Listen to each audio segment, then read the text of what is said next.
Picture this. You've just landed the biggest promotion of your career. You're bursting with excitement, ready to celebrate with the person who matters most to you. But when you call your fiancée to share the news, she tells you she can't make it to your celebration because she's attending someone else's promotion party. That someone else? Your workplace rival who's been undermining you for months? The same guy she's been praising constantly, telling you how much more ambitious and successful he is compared to you. Before we jump back in, tell us where you're tuning in from, and if this story touches you, make sure you're subscribed, because tomorrow, I've saved something extra special for you. That was my reality 3 months ago, and what happened next changed everything about how I saw relationships, success, and my own worth. This isn't just about a missed party. This is about what happens when the person closest to you reveals their true priorities, and how sometimes the most painful betrayals become the gateway to your greatest victories. My name is Ryan Mitchell, and until 3 months ago, I thought I had my life figured out. I was 28 years old, working as a marketing analyst at TechVantage Solutions in downtown Austin, and engaged to Jessica Chen, the woman I believed was my perfect match. We'd met during orientation 18 months earlier, both starting as junior analysts, both ambitious and eager to climb the corporate ladder together. At least that's what I thought we were doing. Jessica was everything I admired in a partner. Smart, driven, beautiful, with this infectious laugh that could light up any room. She had this way of making everyone around her feel special, and I considered myself the luckiest guy in the world when she said yes to my proposal 6 months earlier. We'd planned our engagement party for the following spring, already talking about the house we'd buy in the hills outside Austin, the kids we'd have, the life we'd build together. But there was always Tyler Brooks. Tyler was 30 years old, a senior marketing manager who'd been at TechVantage for 4 years. He was the golden boy of our department, the guy everyone looked up to with his perfectly styled hair, expensive suits, and that confident swagger that seemed to open doors wherever he went. Tyler drove a Tesla, lived in a penthouse downtown, and had a network that seemed to include half of Austin's business elite. He was everything I wasn't, and Jessica never let me forget it. "Look how Tyler handles that client presentation," she'd say after department meetings. "See how he commands the room? That's the kind of presence you need to develop, Ryan." Or during company happy hours, Tyler just closed another major deal. "When was the last time you brought in something that big?" Her comments always came, wrapped in concern, framed as helpful advice from a loving partner, but they stung nonetheless. I told myself she was just trying to motivate me. After all, we were both competitive people working in a competitive industry. If Jessica saw Tyler as a role model, maybe that meant she wanted me to reach that same level of success. I convinced myself that her constant comparisons were her way of believing in my potential. The truth was, I'd been working on something big.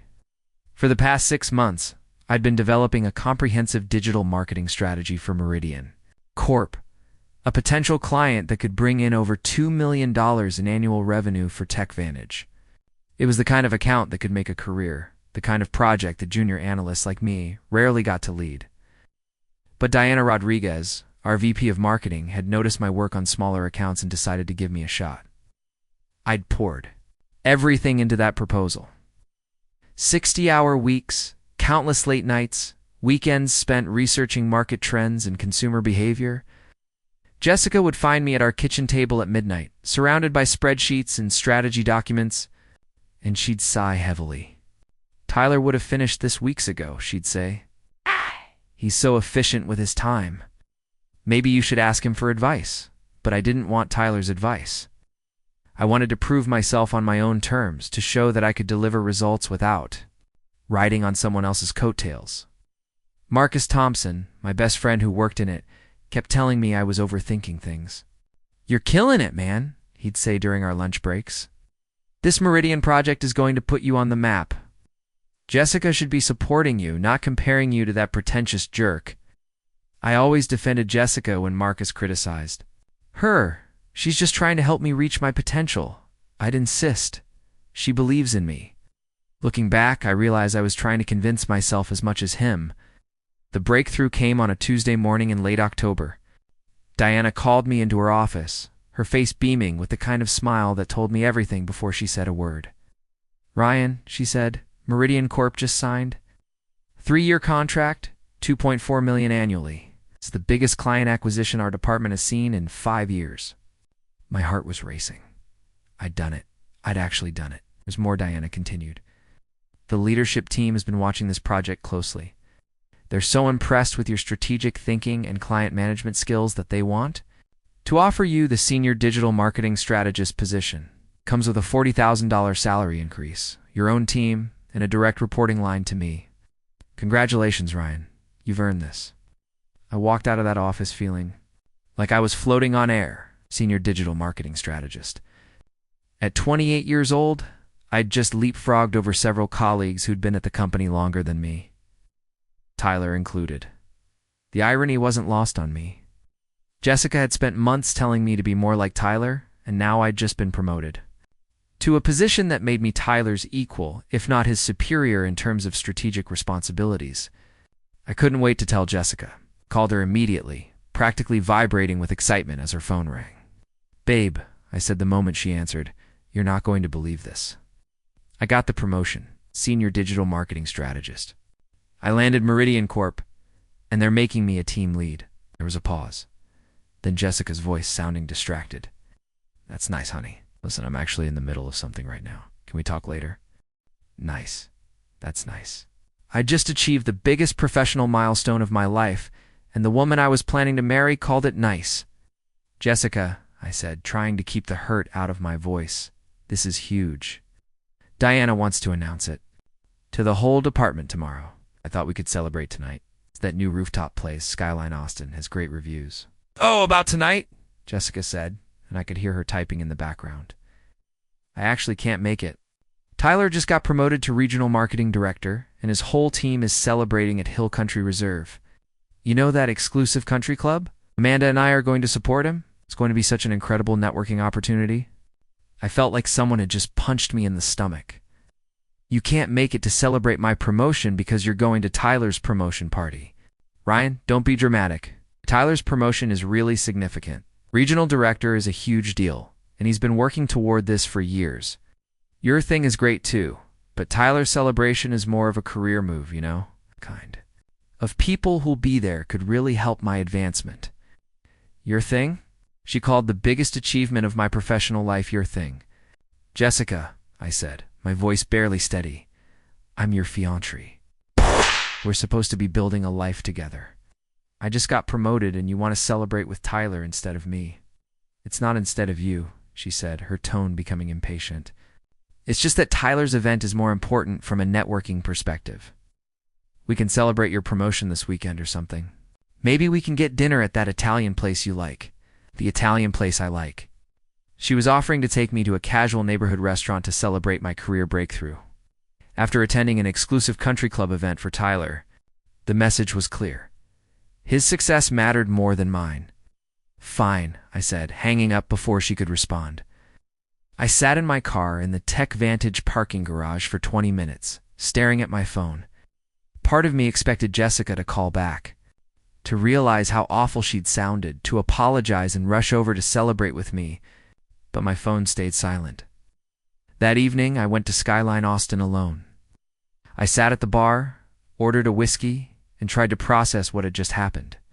Marcus showed up after I texted him, sliding onto the bar stool next to me with a concerned look on his face.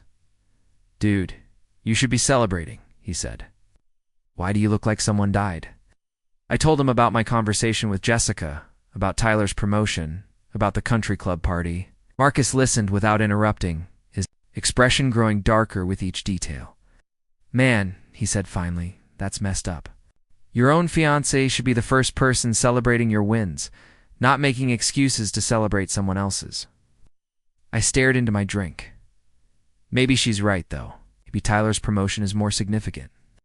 Regional director is a big deal. "Stop," Marcus said firmly. "Don't do that. Don't minimize your achievement because she did. You just landed the biggest client this company has seen in years. You got promoted ahead of people who've been there longer than you. That's incredible." Preparing and narrating this story took us a lot of time, so if you are enjoying it, subscribe to our channel. It means a lot to us. Now back to the story. And if Jessica can't see that, then maybe you need to ask yourself why. I didn't want to ask myself why. I didn't want to examine what Jessica's reaction really meant, or what it said about how she saw me, how she saw us. So I ordered another drink and tried to push those thoughts away, but they wouldn't stay buried.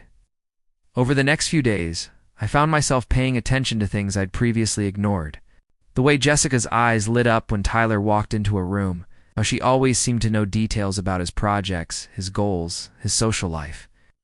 The way she'd casually mention running into him at the coffee shop, or how they'd ended up chatting. By the elevators? Or how he'd given her advice about her own career advancement. When she came home from Tyler's celebration that Tuesday night, she was glowing. She spent 45 minutes telling me about the country club, the important people she'd met, the connections Tyler had introduced her to. He's just so generous. With his network, she gushed, and the way he presented his vision for the regional expansion was brilliant. You should really try to learn from his presentation style, Ryan. She never asked how I'd spent my evening. She never asked about my promotion celebration, never seemed to remember that I had achieved something significant that deserved acknowledgement. In her mind, Tyler's success was the only success that mattered that day. That's when I realized the truth I'd been avoiding for months. Jessica wasn't just impressed by Tyler's accomplishments. She was impressed by Tyler, period, and everything she'd been telling me about developing my career, about becoming more like him, wasn't about helping me grow. It was about trying to turn me into someone else because the person I was wasn't enough for her. The realization hit me like a freight train, but the real devastation was still to come. The week following my promotion was supposed to be the best of my career. Diana had made the official announcement during our Monday morning department meeting, and the applause from my colleagues felt genuine and well-deserved. Several people came up afterward to congratulate me, including some senior team members, who'd previously treated me as just another junior analyst. For the first time since joining TechVantage, I felt like I truly belonged.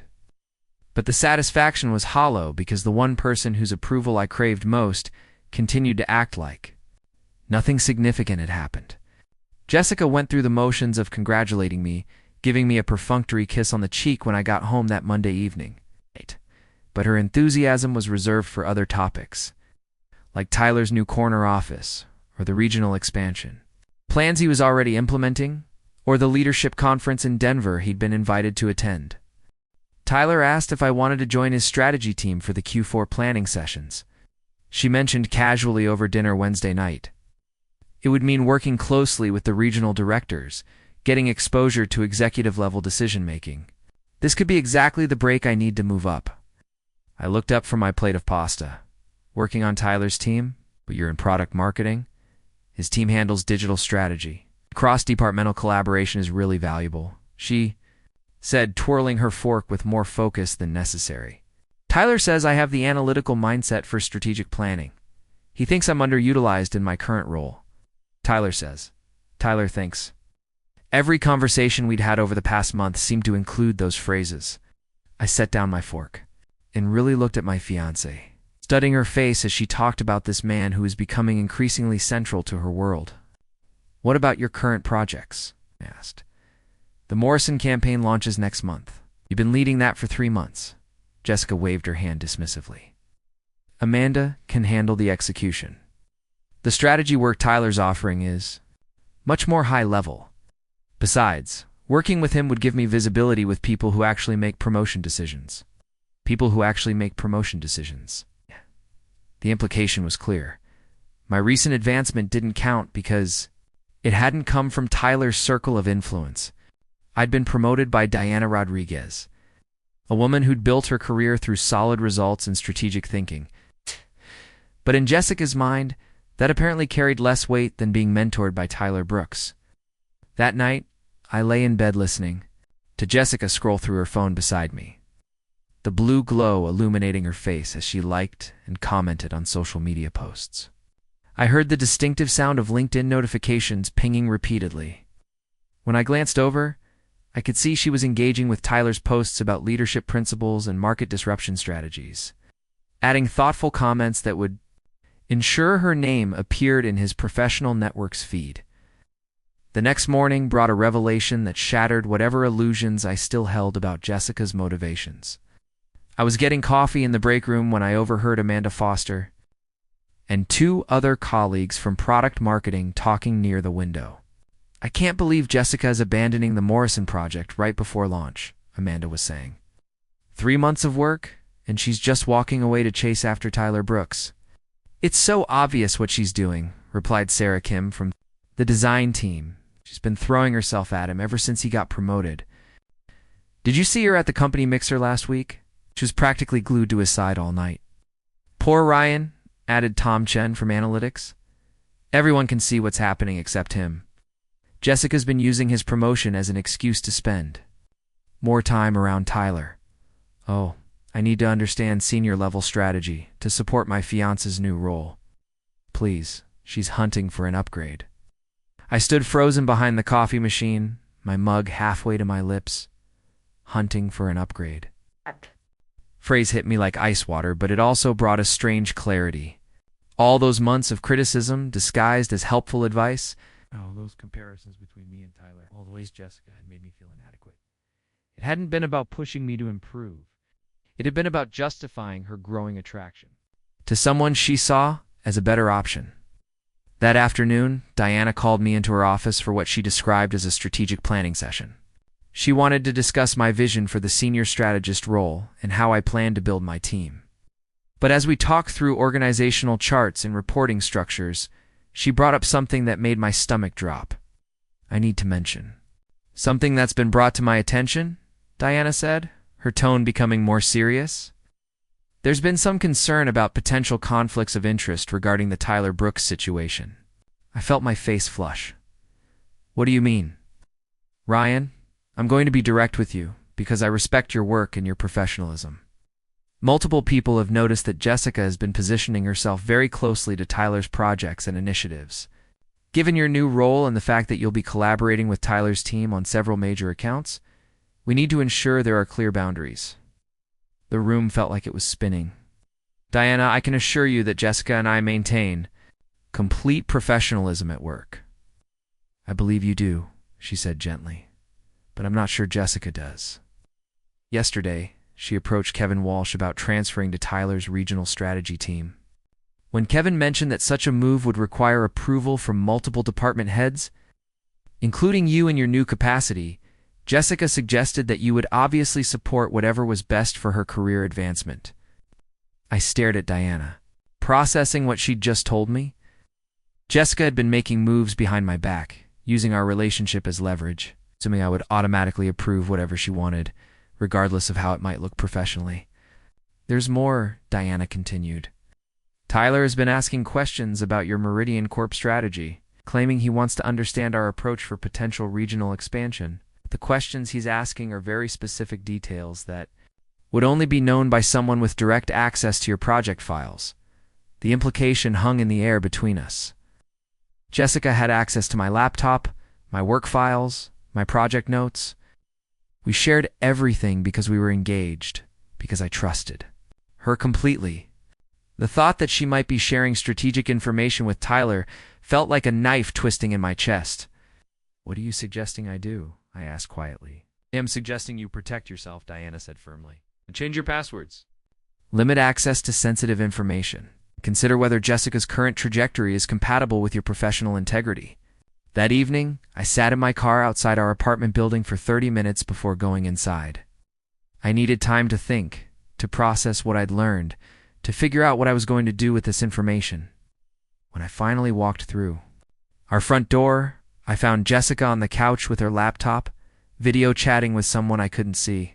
"Oh, Tyler, you're so right about the cue for projections," she was saying, laughing at something he'd said. "I never thought about market positioning from that angle. You have such brilliant insights." She looked up when she heard me come in, and I saw something flicker across her face. Guilt, maybe, or annoyance at being interrupted. "Hey, honey," she said, not ending the video call. "Tyler and I are just going over some strategic frameworks. This is exactly the kind of high-level thinking I need to develop." I walked over and positioned myself where I could see the laptop screen. Tyler was in what looked like his home office, wearing an expensive-looking sweater, his hair perfectly styled even for a casual evening video call. When he saw me, his expression shifted to something that looked almost like smug satisfaction. "Hey, Ryan," he said with false friendliness. "Congratulations on the promotion. Senior strategist, right? That's a solid stepping stone position." He'd managed to diminish my achievement while simultaneously positioning himself as someone higher up the ladder. But what bothered me more was the way Jessica nodded along as if she agreed with his assessment. "Actually," I said, keeping my voice level, "the role involves direct strategic oversight of major client relationships and team leadership. It's quite comprehensive." "Oh, absolutely," Tyler replied smoothly. "Client management is important. Tactical work. I'm more focused on the macro-level strategic initiatives now. Market expansion, competitive positioning, that sort of thing. But tactical execution is definitely valuable too." Tactical execution. He just relegated my promotion to middle management, busy work, and Jessica was sitting there soaking up every word like he was delivering profound wisdom. "Well," I said, "I should let you to finish your strategic discussion. I have some client materials to review." I walked to our bedroom and closed the door, then sat on the edge of the bed and really confronted what was happening in my life. My fiancée was emotionally investing in another man, sharing professional conversations that felt more intimate than anything she'd shared with me in months. She was actively pursuing opportunities to work more closely with him while treating my achievements as insignificant. And she was doing it all while living in the apartment I paid for, wearing the engagement ring I'd bought her, planning a wedding that was supposed to represent our shared future. I pulled out my phone and called Marcus. He answered on the second ring, and I could hear music in the background. "Dude, what's up? You sound terrible." I told him everything. Diana's warnings, the conversation I'd overheard in the break room, the video call I'd just witnessed. Marcus listened without interrupting, but I could hear the music volume decreasing as he moved to a quieter place. "Man," he said finally, "this is really messed up. But I have to ask, what are you going to do about it?" "I don't know," I admitted. "Part of me wants to confront her, to have it out and see if there's any way to save this. But another part of me is just done. I'm tired of feeling like I'm not good enough, tired of competing with Tyler for my own fiancée's attention." "You shouldn't have to compete for that," Marcus said firmly. "Ryan, you're one of the most loyal, hardworking, genuine people I know. If Jessica can't see that, if she's more impressed by Tyler's flashy BS than your actual substance, then maybe you need to accept that you two want different things." After I hung up, I sat in the quiet of our bedroom and made a decision that would change everything. I wasn't going to fight for Jessica's attention anymore. Wasn't going to try to become more like Tyler to win back someone who was already mentally and emotionally checking out of our relationship. Instead, I was going to focus on the one thing I could control, my own success and my own standards for how I deserved to be treated. The next morning, I changed all my passwords. I moved my sensitive work files to a secure cloud storage system that only I could access. I also made another decision that felt both terrifying and liberating. I was going to start documenting Jessica's behavior and considering what my life might look like without her in it. At work, I threw myself into my new role with an intensity that surprised even me. I scheduled one-on-one meetings with each team member who would be reporting to me, developed comprehensive project timelines for the next quarter, and began building relationships with key stakeholders across the company. For the first time in months, I felt energized and focused, driven by my own ambitions rather than trying to measure up to someone else's achievements. Diana noticed the change immediately. "You seem different this week," she said during our Friday check-in meeting. "More confident, more decisive. Whatever you're doing, keep it up." What I was doing was simple. I was finally putting my own career and well-being first, and it felt incredible. That weekend, Jessica mentioned that she'd been invited to a networking event with Tyler and some regional directors from other companies. "It's exactly the kind of exposure I need," she said, not really asking permission, but rather informing me of her plans. "Tyler says these informal gatherings are where real opportunities get discussed. Sounds like Tyler says a lot of things, I replied, not looking up from my laptop where I was reviewing strategic plans for the upcoming quarter. Jessica paused, seeming to really hear my tone for the first time in months. What's that supposed to mean? I closed my laptop and looked at her directly.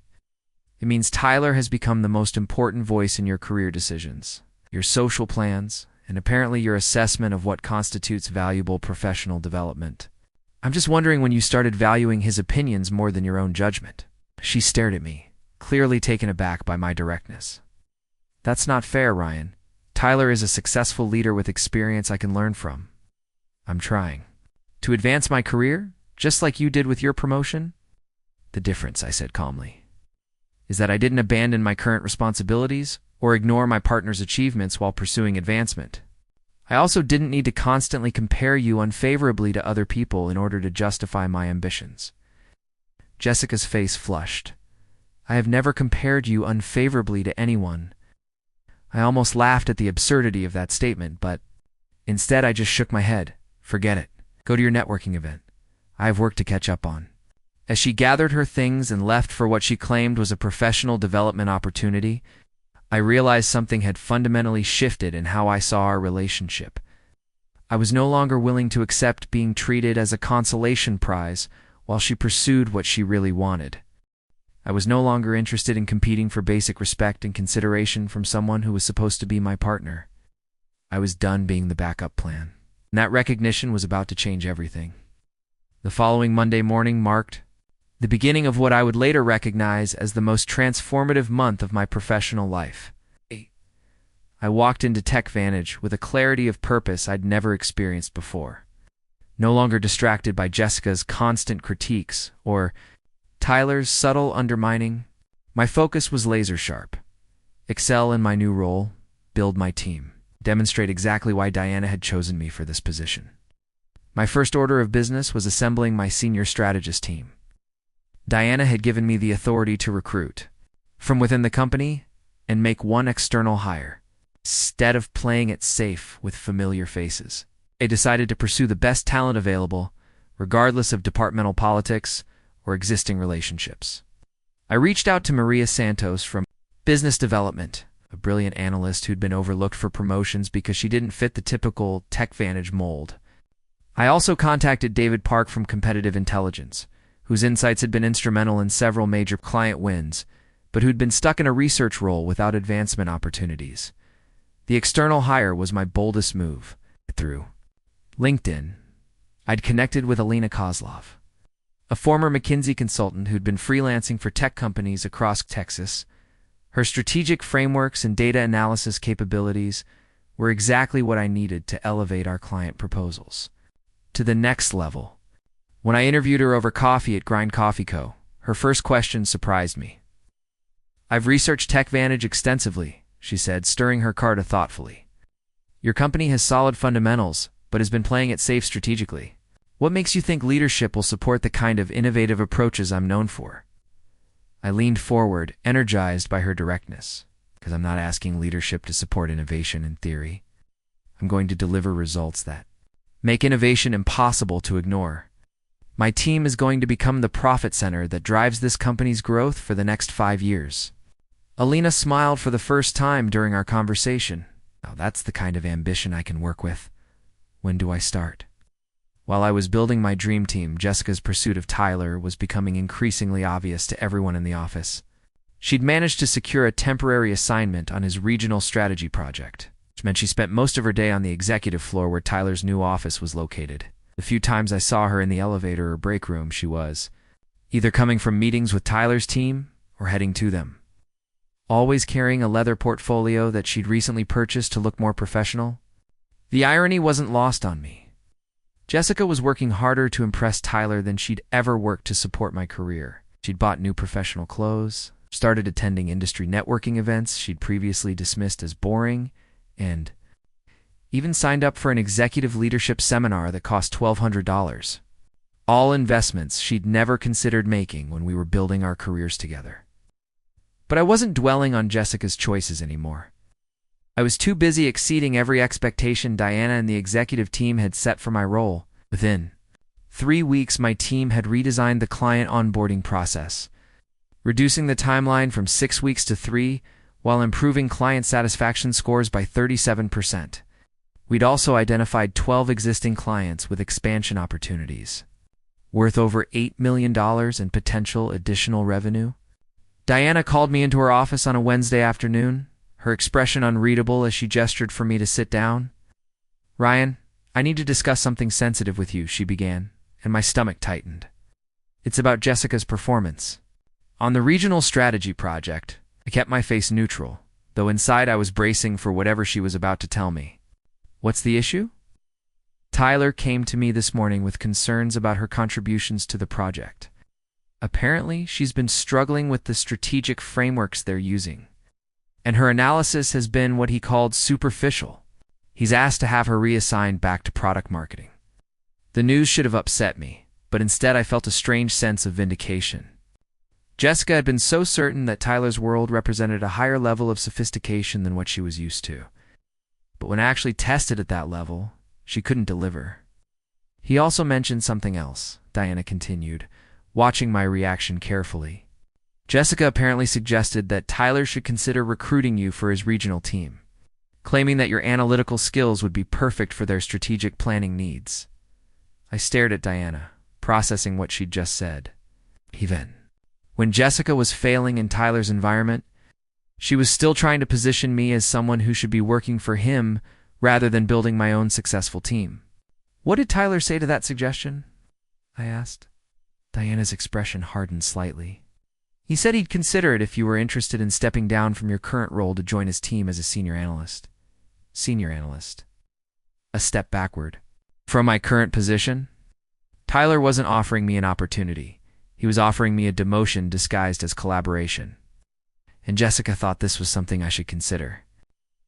"I appreciate Tyler's interest," I said carefully, "but I'm quite satisfied with my current role and the team we're building. In fact, we're preparing a proposal for Pinnacle Industries that could bring in $5 million annually. I'd rather focus." On that, Diana's face broke into a genuine smile. "I was hoping you'd say that.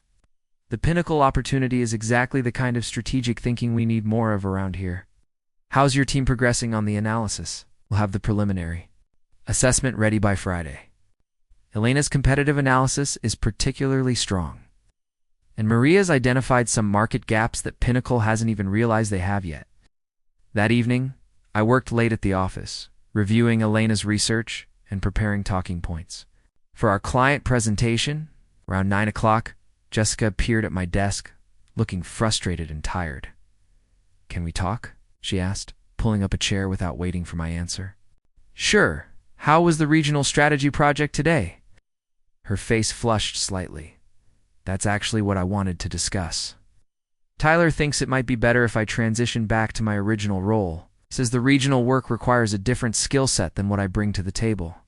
I looked up from my laptop, studying Jessica's expression. She was embarrassed, and probably expecting me to offer comfort or reassurance.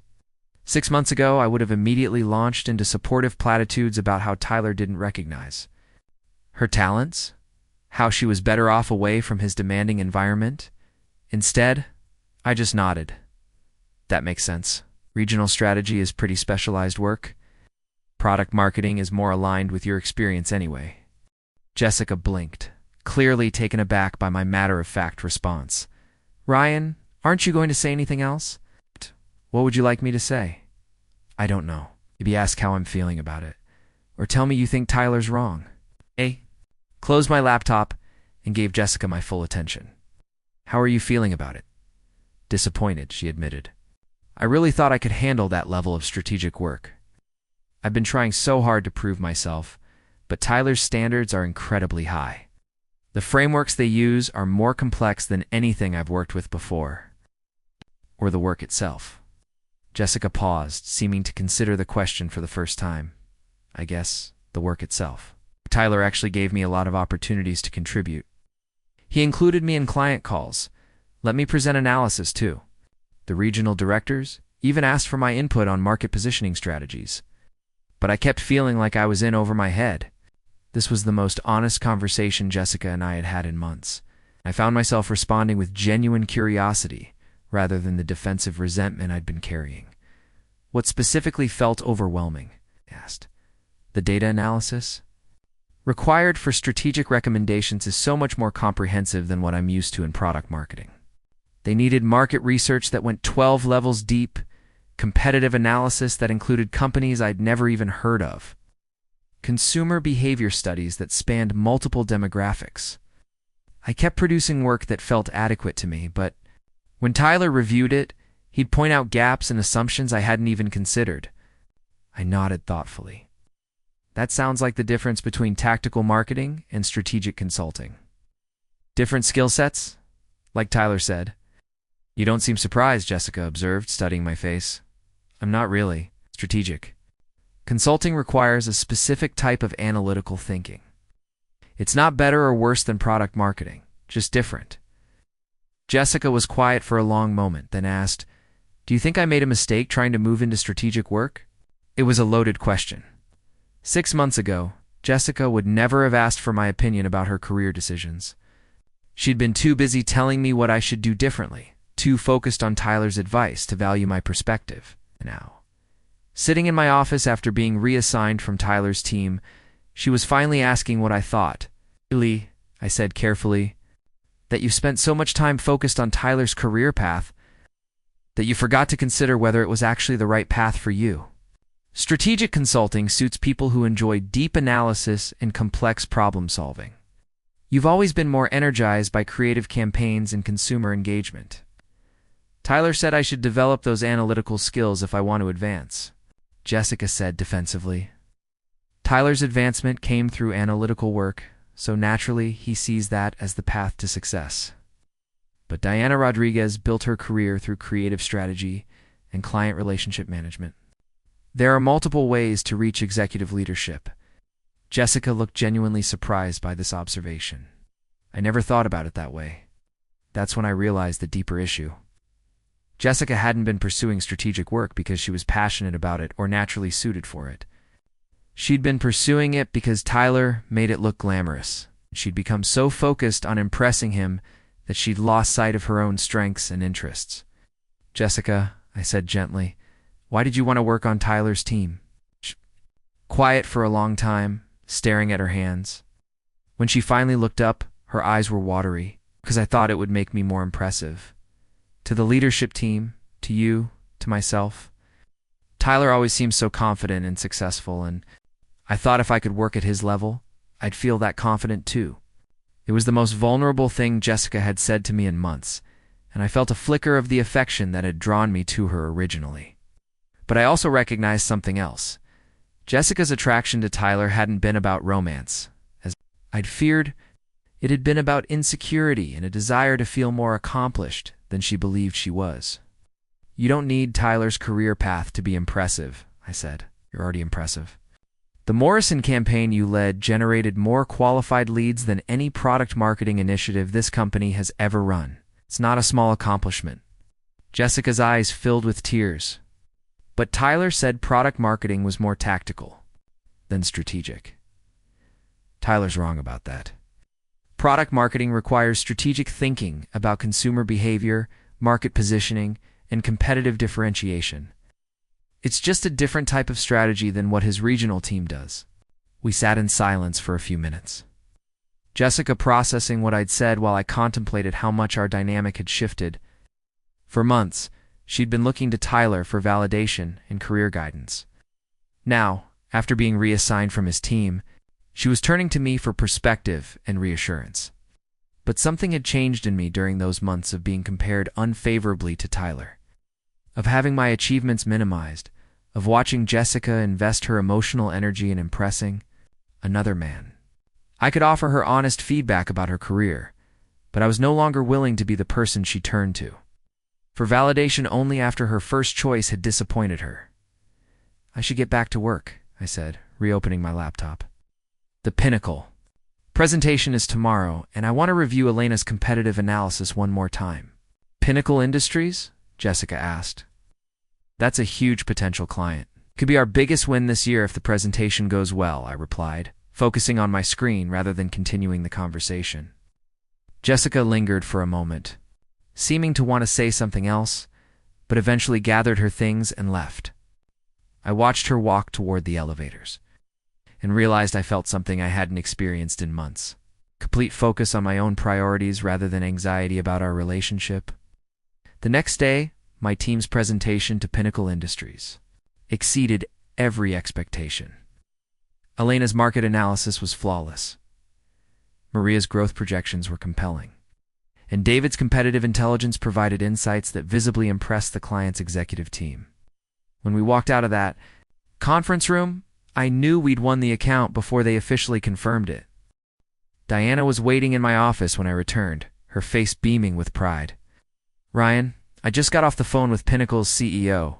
They want to move forward with the full strategic partnership proposal.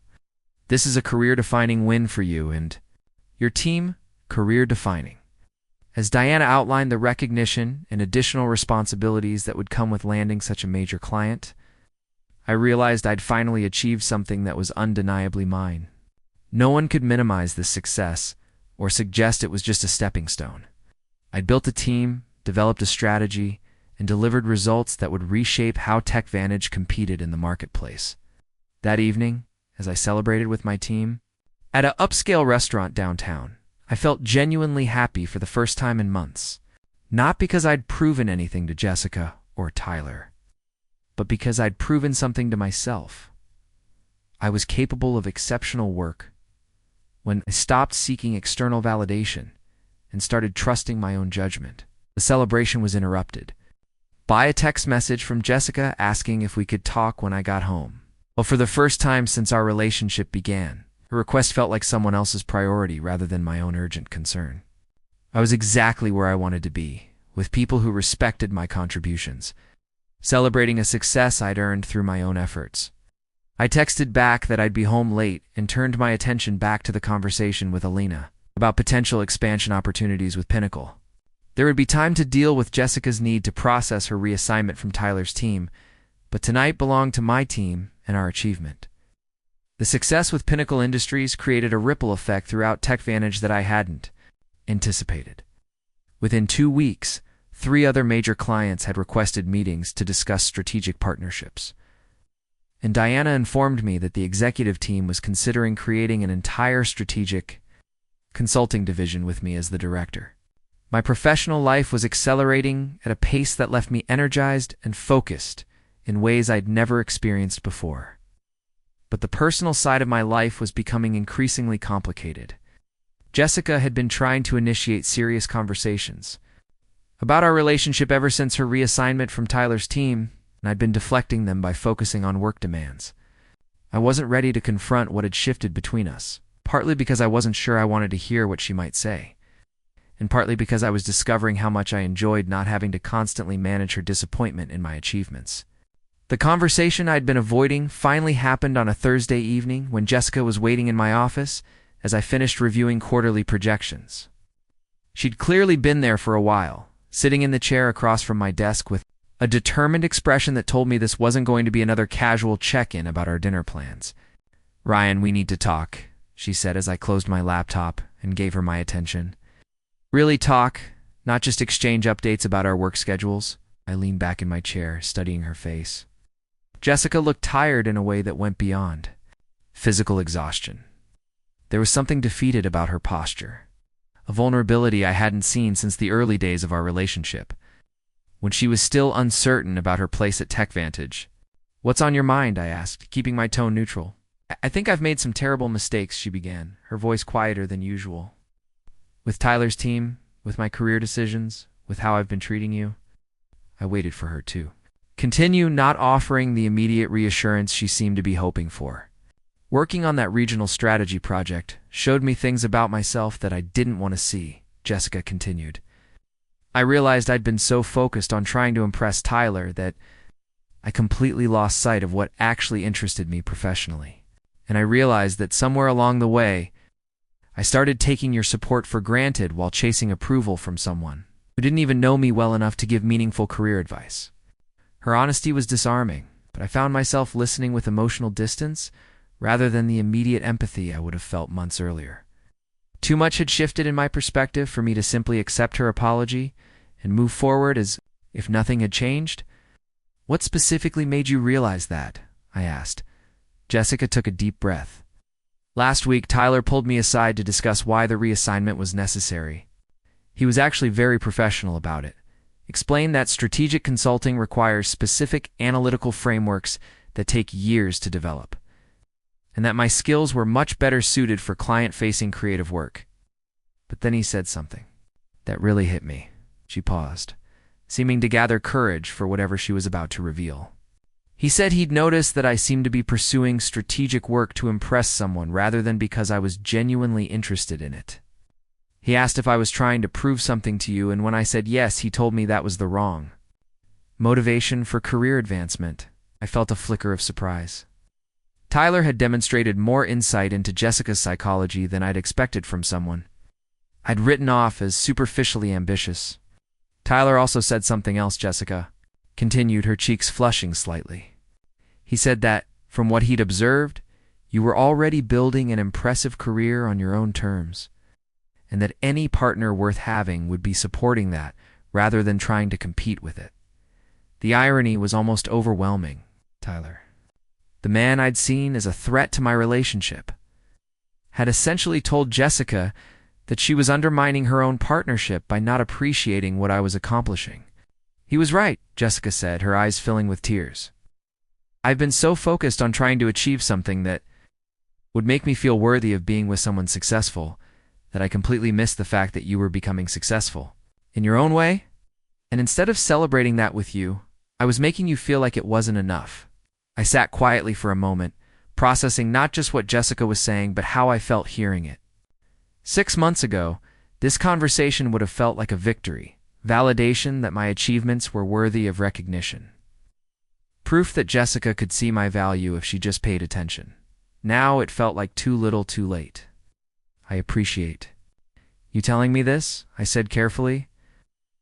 But Jessica, the issue isn't just that you didn't appreciate my career progress. The issue is that you spent months making me feel inadequate while investing your emotional energy in impressing another man. That's not what I was doing, Jessica protested, but her voice lacked conviction. Wasn't it? You spent more time thinking about Tyler's opinions than mine. You prioritized his networking events over my achievements. You shared more professional enthusiasm with him than you did with your own fiancée. Jessica was crying now, but I found myself feeling sad rather than angry. Sad for both of us, for the relationship we'd had before it became twisted by insecurity and misplaced priorities. I know I messed up, she whispered. But can't we work through this? We're engaged, Ryan. We've built a life together. Have we? I asked gently. Because for the past few months, it's felt like we've been living parallel lives, with you constantly looking elsewhere for validation and inspiration. The conversation was interrupted by a knock on my office door. Elena Kozlov appeared, holding a thick folder and looking apologetic for the interruption.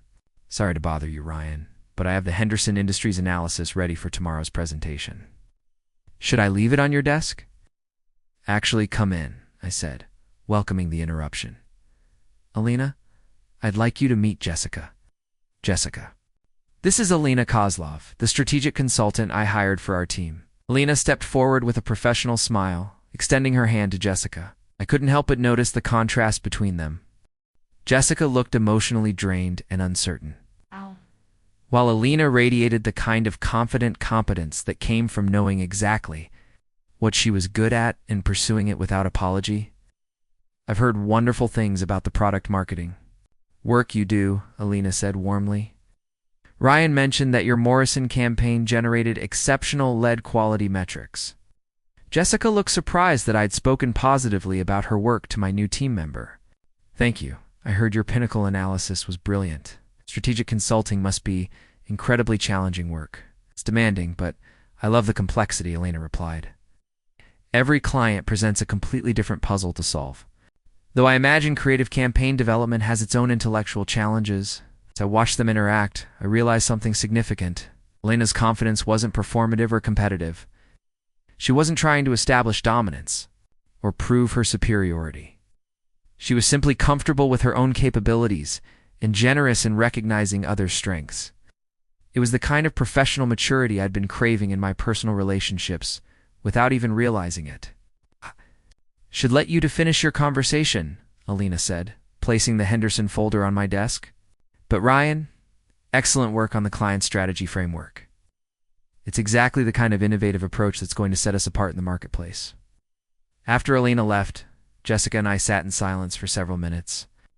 I could see her processing the interaction, perhaps recognizing something about Alina's confident professionalism that highlighted what had been missing in her own approach to career development. "She seems impressive," Jessica said finally. "She is. Elena's the kind of person who knows exactly what she wants professionally and goes after it without needing external validation or approval. Is that a criticism of me? It's an observation.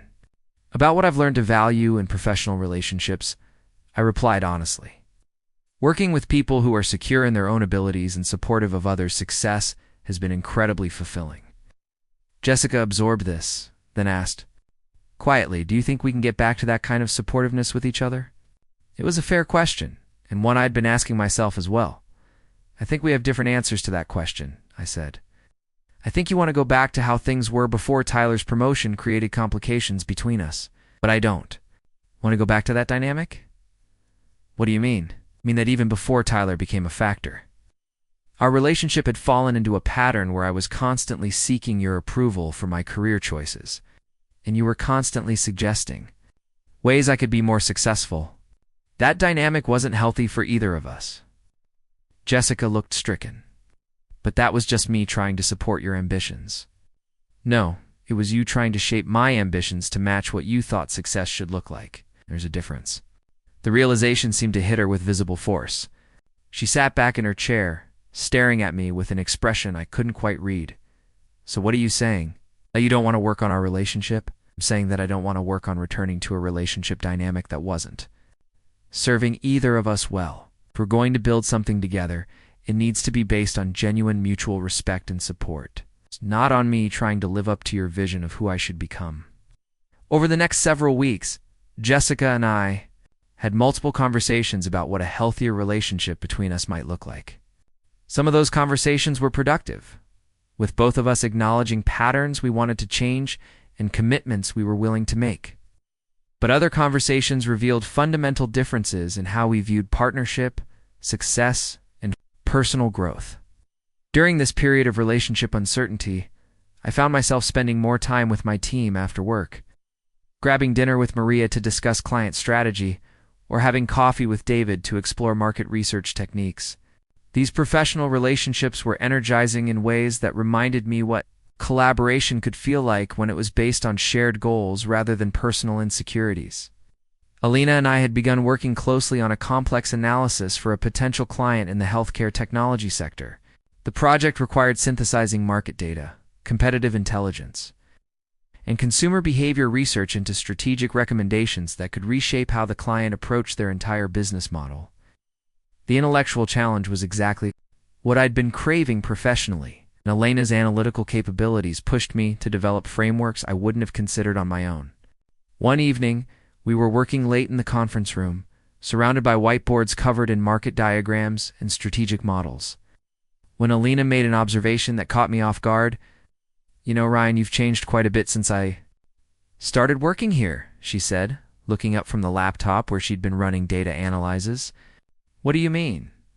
"When I first interviewed with you, you seemed confident but also somewhat cautious, like you were holding back part of your thinking. Now you're proposing strategies that are genuinely innovative, taking intellectual risks that most consultants wouldn't consider." I thought about her observation, realizing she was right. Working with Alina and the rest of my team had unlocked a level of creative strategic thinking that I hadn't accessed before. I think I was spending so much energy trying to prove myself worthy of opportunities that I wasn't fully engaging with the opportunities themselves, I said. Alina nodded thoughtfully. That's a common trap for talented people. When you're focused on external validation, you can strain your thinking to what you believe others want to see rather than exploring what's actually possible. Her insight was so precise that I found myself sharing more than I'd intended about the professional and personal challenges I'd been navigating. Alina listened without judgment, occasionally asking clarifying questions that help me articulate thoughts I'd been struggling to organize. It sounds like you've been learning to distinguish between supportive partnerships and competitive relationships, she observed. That's not always an easy distinction to make, especially when someone's competitiveness is disguised as concern for your advancement. As we continued working through the healthcare client analysis, I realized that my collaboration with Alina represented something I'd never experienced before, a professional partnership based on genuine intellectual compatibility and mutual respect for each other's capabilities. There was no underlying agenda, no attempt to reshape the other person's approach, no competition for dominance or validation. When we finally finished the analysis around 10 o'clock that evening, Alina gathered her materials and prepared to head home. But as she reached the conference room door, she turned back with a smile. "Ryan, I want you to know that working with you has been one of the most intellectually stimulating professional experiences I've had. You have a strategic mind that's both analytical and creative, which is rare in this field." Her compliment felt different from the praise I was used to receiving. It wasn't based on comparison to others or qualified with suggestions for improvement. It was simply recognition of capabilities she'd observed and valued. "Thank you," I said. "Working with you has challenged me to think more rigorously about strategic frameworks. I'm excited to see where this healthcare analysis leads." After Alina left, I sat alone in the conference room for a few minutes, looking at the whiteboards covered with our strategic models and market analyses. For the first time in months, I felt completely clear about what I wanted both professionally and personally. I wanted to continue building collaborative relationships based on intellectual compatibility and mutual respect. I wanted to pursue challenging work that utilized my full capabilities, rather than constraining myself to what others thought I should be doing. And I wanted to stop trying to salvage a relationship that had never been built on the kind of partnership I was discovering I needed. The decision to end my engagement with Jessica didn't happen in a single dramatic moment. Instead, it emerged through a series of quiet realizations over the course of several weeks, each conversation revealing more clearly that we wanted fundamentally different things from a partnership. The final conversation took place on a Sunday afternoon in our apartment, both of us sitting on the couch where we'd planned our future together just months earlier. "I've been thinking about everything we've discussed," Jessica began, her voice steadier than it had been in recent weeks. "And I think you're right that we can't go back to how things were before. But I also don't think I can become the kind of partner you're describing that you need." I looked at her, seeing not the woman I'd been angry with or disappointed by, but someone who was being honest about her own limitations and needs. "What do you mean? Mean that I do need external validation for my career decisions? I do compare my progress to other people's achievements, and I do look too successful. People for guidance about my own advancement." She paused, gathering her thoughts. "Those aren't character flaws I can just decide to stop having. They're part of how I'm motivated professionally." Her self-awareness was both surprising and sad. Jessica was acknowledging that the behaviors that had damaged our relationship weren't temporary mistakes, but integral parts of her approach to career and life. "I think," she continued, "that I need to be with someone who finds those qualities energizing rather than exhausting. Someone who enjoys the competitive dynamic, and wants a partner who's always pushing both of us to achieve more. And I need to be with someone who's secure enough in their own accomplishments that they can celebrate mine without immediately thinking about how to optimize them," I replied. We sat in silence for several minutes, both understanding that we were acknowledging the end of our relationship with more mutual respect than we'd shown each other in months. "So what do we do now?" Jessica asked. "We figure out the logistics," I said simply. "Lease belongings, telling our families. We do it as kindly as possible and wish each other well." The following Monday, I submitted my resignation from TechVantage. Diana was shocked when I requested a meeting to discuss my departure, especially since I'd just been offered the director position for the new strategic consulting division. "Ryan, you're walking away from exactly what you've been building toward?" she said, reviewing my formal resignation letter with disbelief. "The executive team is prepared to offer you significant equity, participation, and complete autonomy over your division's strategic direction." "I'm grateful for everything you've done for my career," I replied, "but I've been offered an opportunity that I can't pass up." The opportunity was a senior partnership at Innovate Tech Partners, a boutique consulting firm that specialized in strategic transformation for mid-market technology companies. Alina had recommended me when their founding partner reached out to her network, looking for someone with my specific combination of analytical capabilities and creative strategic thinking. The position offered not just a significant salary increase, but the chance to work exclusively on complex strategic challenges with clients across multiple industries. More importantly, Alina had accepted a parallel senior partnership at the same firm. The prospect of continuing our professional collaboration, in an environment designed around intellectual challenge and strategic innovation, was irresistible. My departure from TechVantage was met with genuine regret from my team. Members and several colleagues who'd benefited from the strategic frameworks we'd developed together. Marcus threw me a farewell dinner at a downtown steakhouse, inviting everyone who'd worked closely with me over the past 2 years.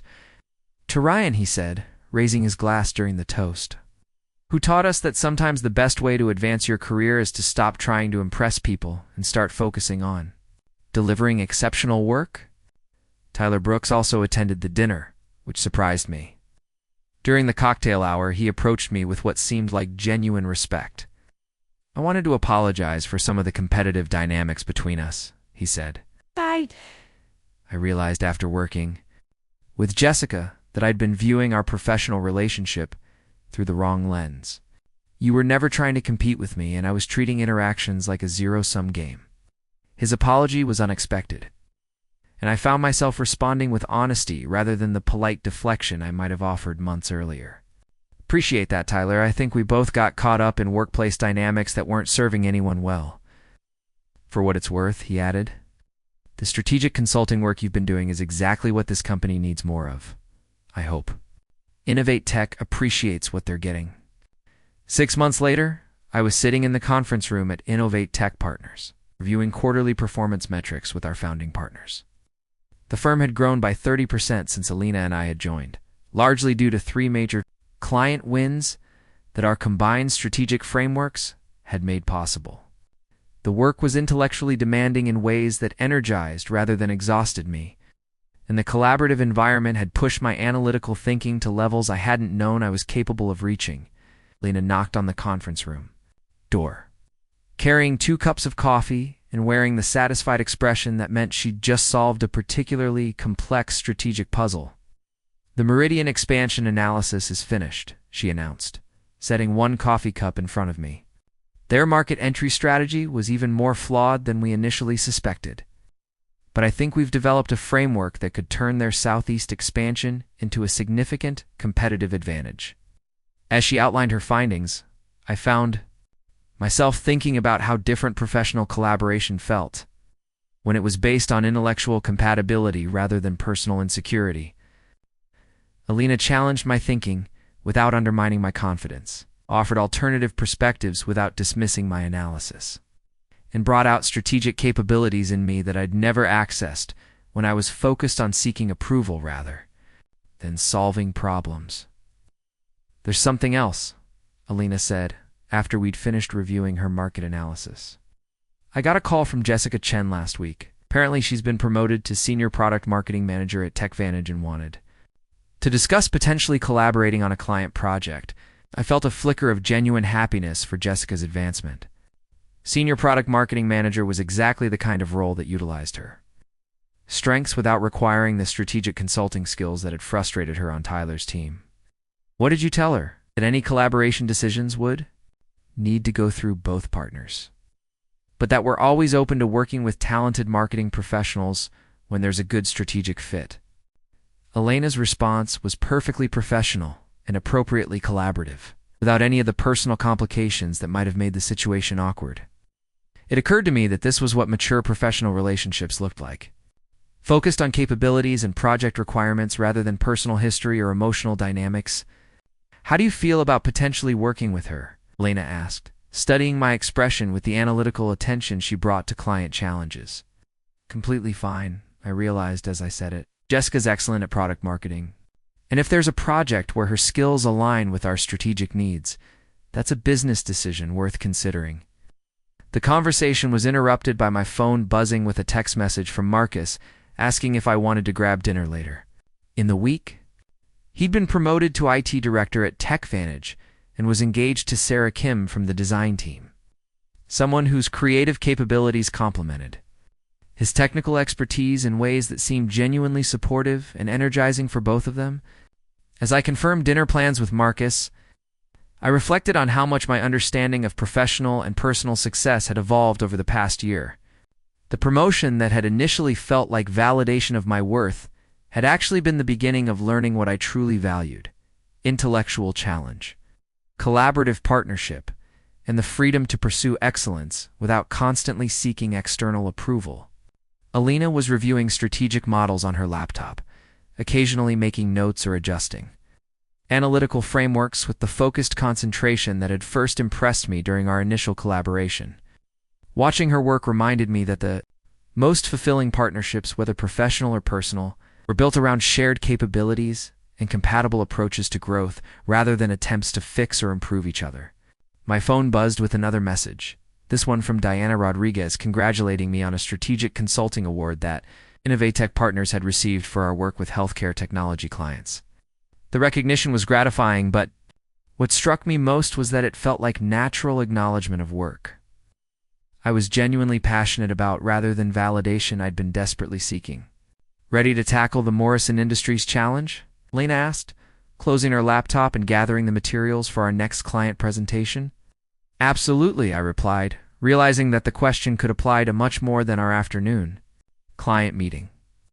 I was ready to tackle challenges that utilized my full capabilities, ready to build partnerships based on intellectual compatibility and mutual respect, and ready to define success in terms of meaningful work rather than external recognition. As we headed to the client meeting, I felt the deep satisfaction that came from knowing exactly what I wanted professionally and personally, and from building a life that reflected those priorities without compromise or apology. Up next, you've got 2 more standout stories right on your screen. If this one hit the mark, you won't want to pass these up. Click and check them out.